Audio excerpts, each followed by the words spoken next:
What's up, guys? Jungle Show. Welcome to another Man United Career Mode Season 1 episode number 34. Hopefully you guys enjoyed this episode. If you guys did, be sure to drop a like, subscribe to my channel, share the videos. It does help my channel out and growing.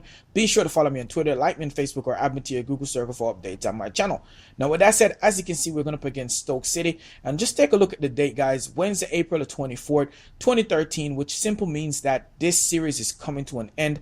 The season is coming to an end, and FIFA 13 is coming to an end. Now, once this series is done, guys, or this season, we won't be doing any more series or season of these Manchester United career modes because of the fact that they're FIFA 13 and we are looking forward to FIFA 14.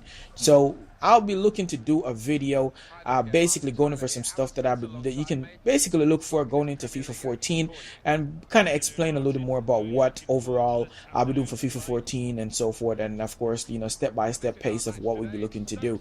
So hopefully you guys stay tuned for that video. I'll be doing one. Hopefully I'll try and see if I can get this one up hopefully by the end of the week. If not, it'll be sometime probably on the weekend, so we can definitely go over that and we'll go from there. But as you can see, guys, we're on 95 points so far. Our goal difference is 70, Chelsea on 79, and Spurs on 73. So Chelsea finally kind of put some space in between them and Spurs, and of course they look like they're definitely in league for the second spot. Now Stoke City is playing a 4-4-1-1 formation, German front, and of course Walters in behind.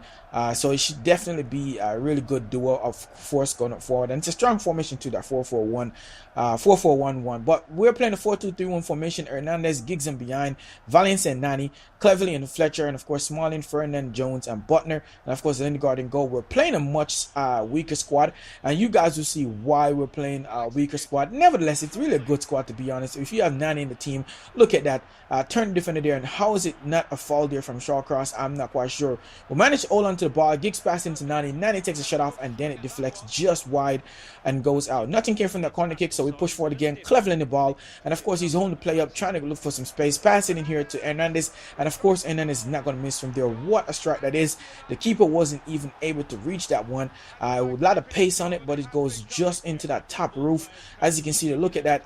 Really a lot of pace on it, but look at that. It looked like he almost chipped it, but of course that was not the case. Nani in the ball here again, pushes forward, and of course he's trying to hold up space. He turns his defender there, cuts into the box. Look at that. What a pass there for Alexander Butner. Almost the same exact goal that Patrice Evra scored. Another left back. He's playing the same position that Patrice Evra scored, and of course he did the same exact thing.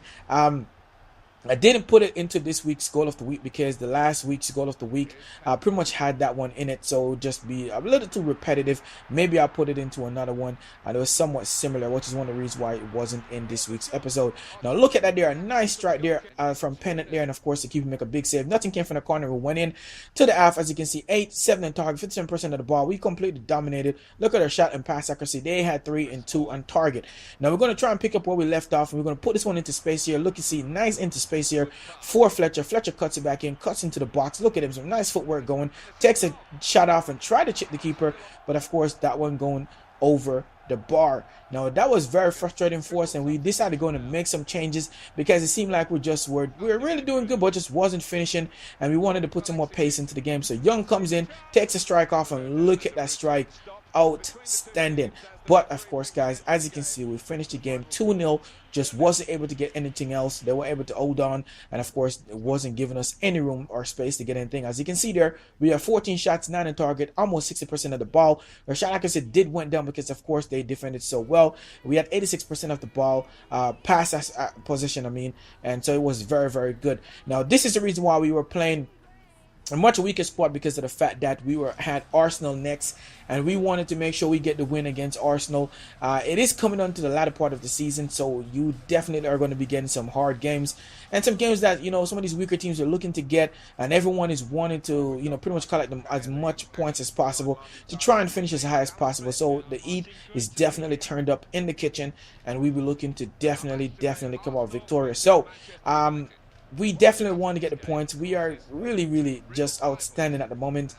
We completely dominating so far, and of course, like I said, guys, we are just dominating when it comes to points. As you can see here now, we're now on 98 points. Chelsea on, as you can see, they're 82. Spurs on 76, and Man City on 71. So Arsenal, as you can see, is on 63 points. So they're way back, and of course, it's going to just make it more interesting for them. So They're playing a 4-3-3 formation.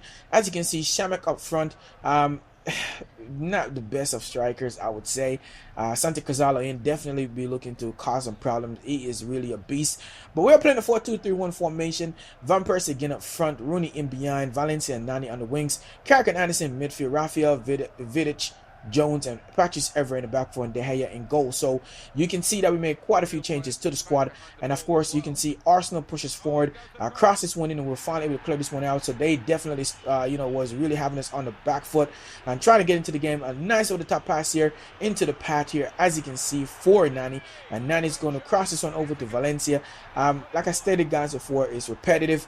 I hate that I even have to say it, but I just want to make sure you know, especially if they're new to my channel, whenever you see me cross those balls, I'm trying to do some fancy kind of goals, because I do goals of the week, and that's what I was trying to do there. So I'm sorry for that sweat goal that was, but we definitely looking to try and get some good goals. And Evra, you can see here, pushes forward on the ball in the 44th minute, trying to get a goal before the halftime. And of course, look at that strike there from Wayne Rooney, and that one going up for a corner kick. Now from this corner, we're going to try and see if we can put this one into the box, and look at this here, almost getting ahead to it. Then it falls to Vidic. Vidic takes a shot off, and then of course you can see there that one just going wide. I really thought that one was going to snuck in into that near post, but it didn't. As you can see, we completely dominated. 8 shot, 3 on target, 44% of the ball. Our shot accuracy was completely ridiculous. Our pass accuracy was an 84, but look at there, it's a 90. So they weren't too bad. They definitely had more position of the ball, and they only had 1 shot on target. We decided to go in and make some changes. Of course, this was later into the game because they were just really holding us up pretty well. And Vidic on the ball here, as you can see, after receiving a really spectacular pass, passing into Zaha. Zaha roulettes, takes a shot off on his block there, and of course the final shot was finally able to get into the hands of the keeper. Again, we push forward from them, of course, counter-attacking us, and of course we decided to counter-attack them. Zaha on the ball here, and he's pushing forward, and of course he's going to turn on his jetpack, and some nice footwork here from the player. Look at him weaving in and out of traffic, cuts into a lot of space, takes a shot off, and look at that save. What a save to put that one around the post. It was a really good save. Very frustrating for us because I really felt like he deserved the goal. He was very good, and he was at the heart of everything good about Manchester United in this game. He was just so good. But with that said, from this corner, we're going to try and see if we can put this one into the box, and we decided to lay it off for Zaha, see if we can get him to go in and get some goal. And look at that again, some nice footwork. And how is that not a penalty? Yes, guys, that was a penalty, and I just said that because of the fact that our luck has just been going pretty awful at the moment, and it finally turned. We finally pick up a penalty, and the man I'm going to use to take it is going to be Van Persie. So all the Arsenal fans turn away Van Persie for the win, and of course they give us a second goal in the 80th minute. Really a dagger to this Arsenal team. That's someone they sold, of course, to a big rival. Was able to come back and of course sink them into the end of the season. Now with that said, guys, as you can see, Jones was really outstanding. He picked up the man of the match. I don't want to just really outstanding, but look at that. We had 12 shots, 7 on target, 44% of the ball. We did move our shot accuracy up a little bit, and of course our passing was at 85, so wasn't bad. We were definitely better than theirs were. Since Chicago pick up an injury, they also pick up an international offer for Belgium, which we'll go ahead and stall to as well. And then we have a few games coming up too as well, which should be pretty interesting. As you can see, some really big games, so hopefully you guys stay tuned for those. Chelsea, and of course we have Liverpool. Hopefully you guys enjoyed this episode. If you guys did, be sure to drop a like, subscribe to my channel, share the videos. It does help my channel out as it's grown. Be sure to follow me on Twitter, and of course guys, thanks for tuning to this episode. This is your boy Jerry English signing out. Peace.